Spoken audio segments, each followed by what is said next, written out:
Back. You guys are gonna be getting a lot of videos today. Today is the day that I can make all the videos that I need to make today. So I hope you guys enjoy every single one. Thank you guys for watching. If you enjoy my content, make sure you leave a like. Um, if you want to stay updated or want to upload videos, subscribe. If that's what you want to do, it's up to you. I really appreciate it. So, this is your boy Safe Moon Frost, and soon I should be getting a computer where I'll be making, like an intro and doing like the YouTube stuff that YouTubers do. Right now I'm just recording on my phone. But what's really important is the content and the information that I give you guys. So that's what really matters here. So we're here, right? And we are going to talk about the new clan that just came out, the choir the choir discordant. And let me tell you guys, these two champions are, in my opinion, they're both broken, but broken in a good way. They're broken in a good way because they're not super broken, but they're very strong, and their mechanics and what they bring to the table is very good. So I want to start off with the male. That's who I'm gonna go with. I'm gonna go with the male. And I try to be as correct as possible before I upgrade the champions. Thank God that with the male bloom, I went with the male bloom because it was just kind of like not obvious, but it was a very unbiased decision, and so that's what I try to go for. I try to go for unbiased, and I try to imagine these champions on the battlefield and how they would work together, well with the other champions that are already released. So I think a good champion that the male and maybe the female choir would kind of sync well with is male Lume. Male Lume, and if you can find the male Asen, and you don't have to have the male Asen on the squad. You can just have his passive trait, which increases healing percentage, how much they heal for, and so that's what that would go very well with this kit, with this guy's kit. So let's go into it and read and see what he does. So each attack. So this is his passive skill. It's constantly working. So each attack heals the caster by 5% of the max constitution. So just straight off the bat, male Asen's trait. Some of you that don't know, when the battle starts, increases all champions' healing and healed efficiency by 22%. And this cannot be removed, it cannot be stacked, but it's just a permanent buff. Increases healing and healed efficiency by 22%. This is right at level 18. At level 22, it's a lot better, I believe. Well, obviously, right? It's obviously better at level 22 because it's higher. But it's a bigger percentage. So heal efficiency and healing. So this 5% of max constitution can be a lot more if you have that male Asen trait on your team somewhere, or if you got the male Asen, then you don't have to worry about it. But as long as you have that trait, then it's fine. Alright, guys. So if killed, the caster will be revived whenever an ally or enemy champion is killed. That's pretty self-explanatory. Once revived, the caster immediately recovers 60% of max constitution, gaining invincibility briefly, and taunts nearby enemies.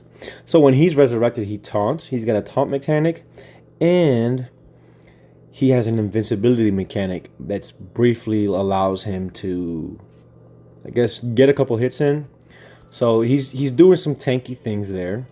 Mind you, with the male Asen trait, you'll heal more than 60% of the max constitution. The heal efficiency will be increased by 22%. So that's a big chunk.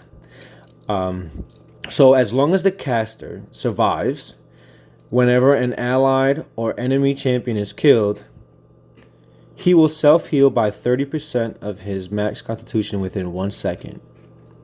So as long as the caster survives, whenever an allied or enemy champion is killed, he will So every time an enemy or an allied is killed, the champion the champion will self-heal by 30% of his max constitution within 1 second.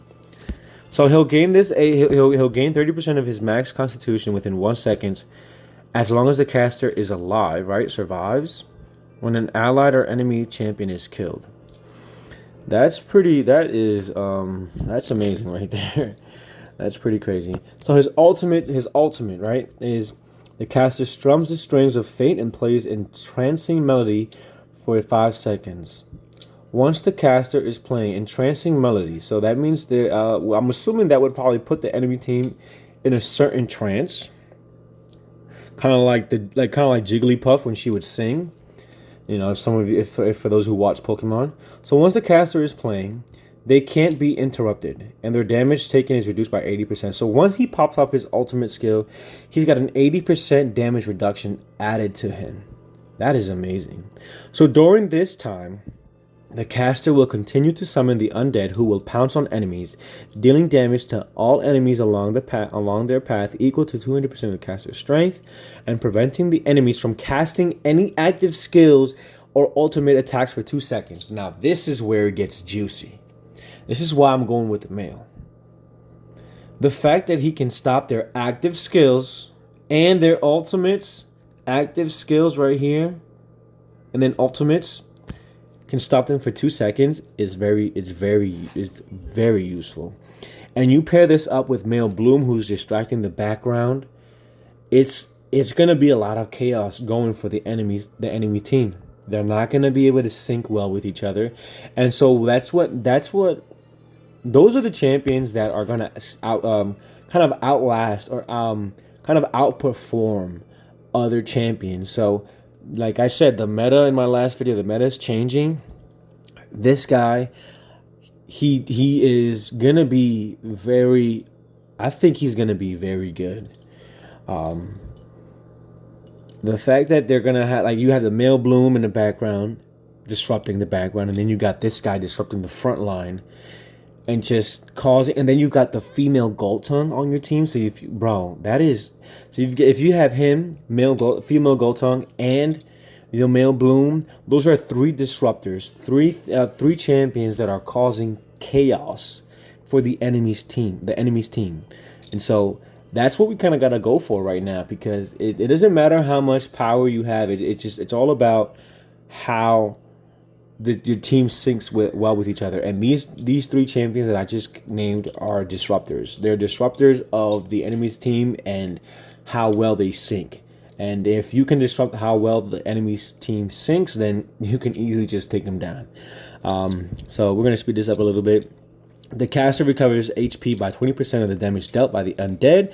If an enemy is killed by the undead, the caster and random champion. So if an enemy is killed by the undead, the caster and a random champion ally recover each 100 energy, which is obviously a great buff. I mean, and this is where his active skill comes in, and this is what I love about him. What I also love about him. So he creates a 5-second shield that absorbs damage equal to 40% of the caster's max constitution.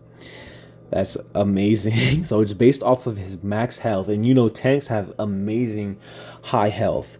So during the shield's duration, so for the 5 seconds, all nearby enemies take damage equal to 80% of the caster's strength per second. Once the shield breaks, inflict stun to nearby enemies for 2 seconds and remove all their buffs. Do I need to say anything else? So he is a buff remover,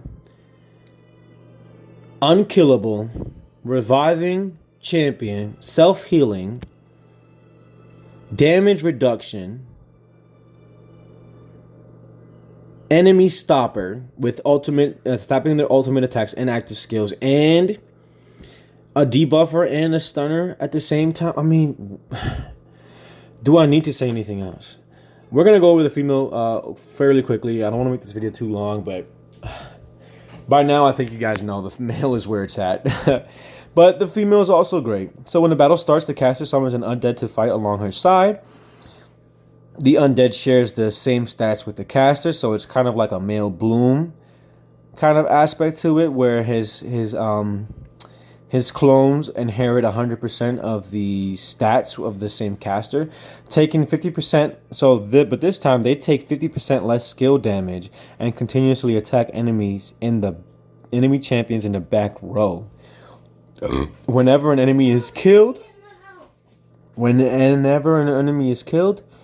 undead will permanently gain 30% more max constitution while keeping her current constitution percentage.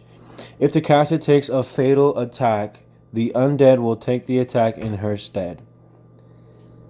So this is kind of a mixture of male Fulgur's I think active skill or passive skill, where he creates the shield and he can stop one ultimate or active skill attack from hitting him. She's kind of got that implemented in her kit as well. So that's nice. When the undead is killed, the caster gains invincibility and recovers 20% of their max constitution per second for 2 seconds. So 20% of max constitution for 2 seconds. That's 40% of the max constitution. So she's great. Don't get me wrong. She is great. She's honestly going to be really good. But I think the male is just a lot better. Orders, so this is their ultimate skill. Orders the undead to attack nearby enemy champions, dealing damage to equal to a big amount, 50% of the caster's strength. That's pretty good. Reducing their energy recovery speed by 40% for 6 seconds. If the undead is killed, it will be revived with 80% of the. Yeah, she's gonna be great. She's gonna be great with female Goltung and with the Bloodstorm. So those 3 champions are energy reducing. The female Goltung, and the female Bloodstorm. Obviously female. So the Bloodstorm, the female Goltung, and her. That would be a great team to sync her with. She's gonna be great. Don't get me wrong. I feel like she's gonna be great, and she might be better than the male. I don't think so. I think the male might be better, in my opinion. But the fact that she has that energy recovery speed, reducing that by 40%, that's like cunning times 4. And then you have cunning on top of her. That is just ridiculous. Anyways, so quickly swings the scythe. This is her active skill. Quickly swings the scythe to attack nearby enemies 3 times. With each attack dealing damage equal to 150% of the caster's strength. For each enemy hit, the caster recovers. For each enemy hit, not killed. For each enemy hit, the caster recovers 40% of lost constitution. The caster's summoned undead will cast the active skill in unison with her. So if her undead are alive and she comes and casts her active skills, her undead summons, right, will be able to do the same thing. That's amazing. They're both good, guys. They're both good. She's gonna be great with female Goltung and the Bloodstorm champion, the female Bloodstorm. And then he is gonna be great with. He's gonna be great with. I mean, you run him with male Bloom and female Goltung. It's just gonna be havoc. It's gonna be havoc. But he removes all the enemy's buffs, and that's a key thing.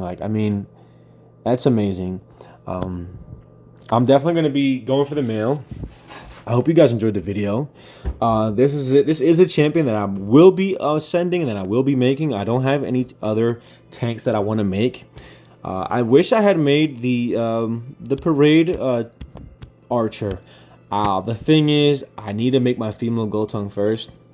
But they're both the female. I'm very interested to see how she works, because she can help your allies gain energy, and her mechanic is very unique. But I did want to go for the male. it's all about resources, and I got to keep up with the meta, and I had to keep up with these guys in the guild conquest, and so I had to make my female gold tone.